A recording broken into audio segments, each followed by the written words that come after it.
Welcome to Business Mentorship, Keeping It Real, where we feature entrepreneurs who are passionate about their business and have participated in our guest blog, shareyourstories.online. Today, I'd like to introduce you to Rose Barroso, who's a luxury home builder recognized by her peers for excellence in the industry and believes in the power of beautiful, functional interiors. Rose joins us today from Toronto. Welcome. Hi, thank you for having me on. You know, I have to say that I'm sure our listening and viewing audience is as curious as I am as to when your light bulb moment occurred and why you decided to get into this male-dominated industry as a luxury home builder.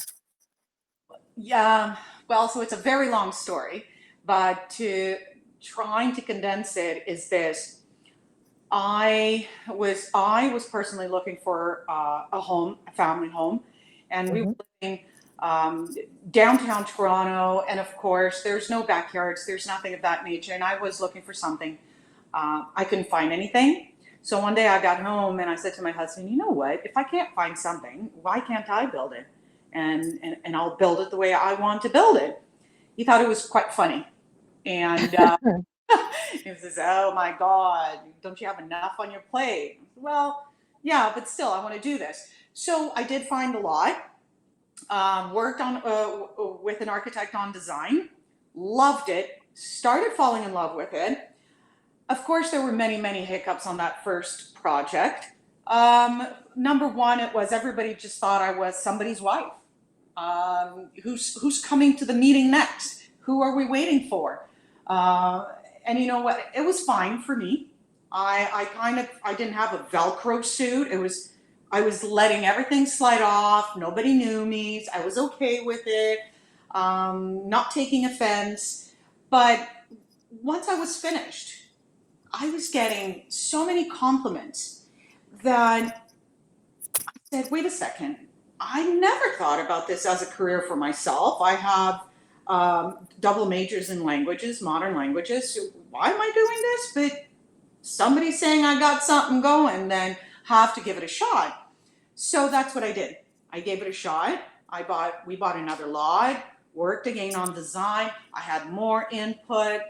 And only then did I realize the barriers that I was going to have to overcome. If I thought I was strong, I was going to have to be a lot stronger, because in one of, I think it was my third project, I sat down so I had designed the kitchen I had in mind, and of course doodles, because I'm not an AutoCAD designer. And I sat down with the fabricator and the designer, and this gentleman kept literally petting me on the hand and just saying, you really need to come back with your husband or hire a designer. And I kept looking at him and I said, wait, are you telling me you don't want to work with me? Well, no, you just don't understand. I said, okay. Well, that's just fine. And I left so angry that once I sat in the car, I couldn't maneuver the pedals properly. My legs were shaking violently. And I remember pulling over to the side, calling my husband, who, if you were to get to know me and see me on my sites, if you think that I got a lot of spunk right now, double it, and that's maybe me. So we're yin and yang, and he's a very calm person, very positive person. And I called him and I said, this just happened. And it kind of just went on. And he said, wait, did you love what you designed? And I said, yes. Whose home is this? I said, mine. I said, okay, who writes the check? Right. Me. Because then move on. Find somebody who's okay to work with you. And that's how I said, okay, it's going to be fine. I'm going to find stepping stones, these humps and bumps along the way, and eventually it will be fine. And it was. It's been almost 20 years now. I love what I do. I'm very respected, knock on wood, but I also give out a lot of respect. I treat people as if they were all part of my family, as if their lives, their jobs really matter to me. That's how I feel. My crews, I now show up on a site, I'm just boss lady. My husband that and is like, do I call you boss lady too? I'm like, yeah, why Why not? a lot of respect. One of the things that I do when I'm pressed for time, such as right now, I'm working with a client that it's like 1 hour matters on a site. Right. I have no problems going up to one of my plumbers, one of my, stucco guys right now. I said, I want this color. Are we going to be able to do this with the exterior stucco? The weather is changing. So I don't come across as a know-it-all. I learn every job. And I think when somebody is a little humble, it goes a long way. Because I don't talk to people from up here. I'm up here. You're an expert at something. I know something about something else. If we coordinate ideas, we'll come up with something spectacular. My light bulb moment was when, probably 12 years ago, I had a magazine call me. It was actually have it up on my wall, Women's Post. And I thought somebody was pulling my leg. Said, we'd like to feature you. And I said, yeah, sure. And who put you up to that? Yeah, exactly. There's lots of pranksters on those job sites. Yeah. Oh, yeah, for sure. For sure. And it took me a few weeks, and my husband sitting me down one evening and saying, Rose, there's nobody pulling your leg. You do something that's very different, and you do it better than most men. What is the problem? And my answer was, wait, this is just a job. I'm not trying to be better than the next guy. I'm just trying to be very good at what I do because I love it. And he said, yes. And that's what the magazine wants to put out there. Right. You're not there to do the four walls and get a paycheck and leave. You actually care. So allow somebody to do something, right? That was my thing. And I kind of went, wait, maybe I can change somebody's mind. Maybe I can elevate somebody's career. Maybe I can inspire another woman that wants to get into this. Since I've spoken at a couple of colleges in Toronto, construction related, and women were astonished. And I had one professor 2 years ago come up to me and say, do you have any idea how we can get these women more motivated? I said, very easy, super easy. I have some girls on my site. I don't have any plumbers. I do have a carpenter. I have painters. I'm a builder. I can bring you another builder. She's not from Toronto, but she'll come in. She's from Ottawa. And that's how you're going to motivate girls in this field, is getting other ladies to talk about it. And we're going to tell them it's not that easy. But if you love it, well, yeah, I think one of the things that's really important, and you've made a really great point, is, people live by example. So if they see that you're doing a wonderful job and you've been able to make a career of 20 years in being in a male-dominated industry, then it gives them the opportunity to step outside their own comfort zone and say, if she can do it, I can do it. And I think that's really important in terms of being able to, give people an opportunity to pursue their own passion. And you've mentioned, you have carpenters on the site. And so, someone obviously has a talent, and then they're able to sort of nurture that talent and follow it into a totally different direction. So one of the things I also wanted to ask you is, you mentioned something, you obviously have a really wonderful support mechanism, whether that be your family, your friends, your husband, even the people on the job site, I'm sure that you've been working with, that you've built a relationship with. So tell us a little bit about how you kind of break that gender gap, because, I think there's a lot of misnomers that we have, that, you're on a job site that's full of guys and you show up, but, your hard hat has to be pink, and, your work boots have to be pink. And, it makes a gender difference. It sets the stage, which I don't think may have been true 20 years ago, but probably not so much now. So tell us just a quick little story about how you may be able to break that gender gap. If you're a female looking to get into a male-dominated industry, how do you do that? So I've had a couple of situations, and you do have to feel very, very comfortable in your skin, which I think I kind of second guessed myself. Like, you shouldn't. You know, somebody's telling me I'm wrong. So the thing is, you need to be confident, right? Right. I had a situation a couple of years ago. I was in, I think I was picking up an award, and I was sitting with a couple, and the gentleman said to me, you have to have such huge confidence in you that you're actually picking up an award for a bathroom design that it has a red bathtub.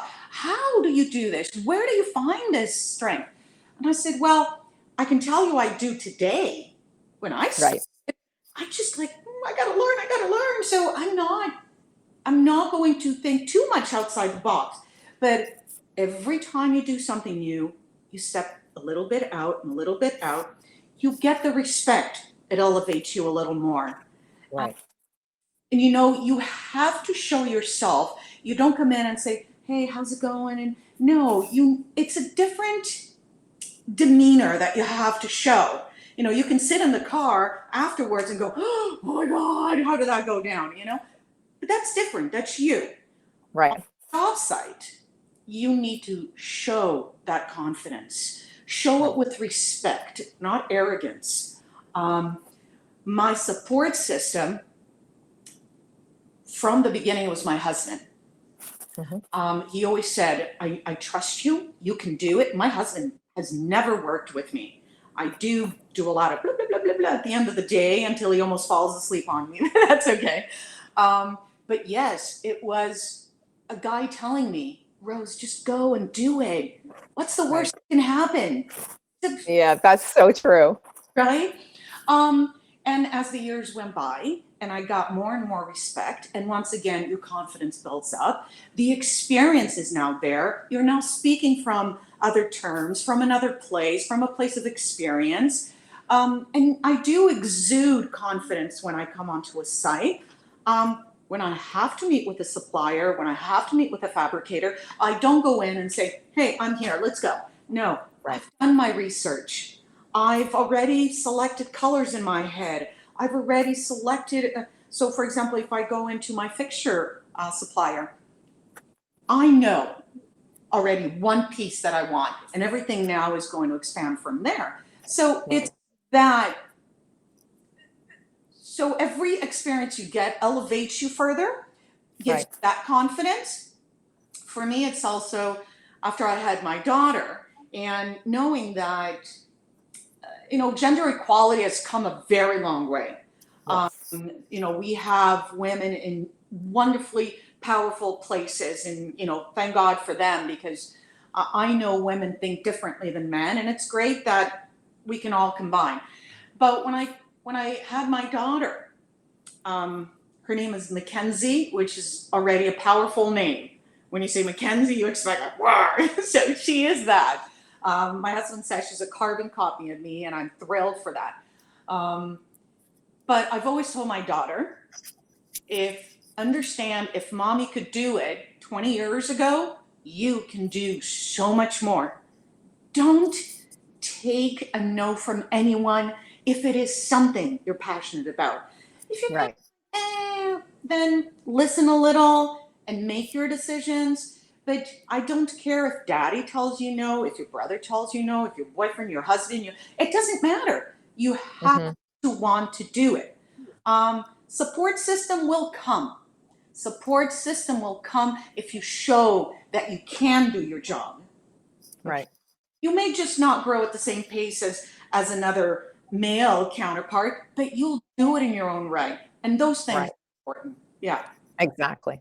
Well, one of the things that we do in our guest blog is we finish with 3 words of advice. And I think that what's been really interesting about our conversation today, Rose, is that we're coming from a place of empowerment and saying, you know, living by example and saying, if I can do it, you can do it. Then whether the age doesn't matter, you know, we could be looking at somebody who's perhaps has more experience than us in another industry, and yet we're giving them an opportunity to say, if you want to pivot and change direction, by all means, go right ahead. If you're passionate about that thing, whatever that is, then just follow your heart.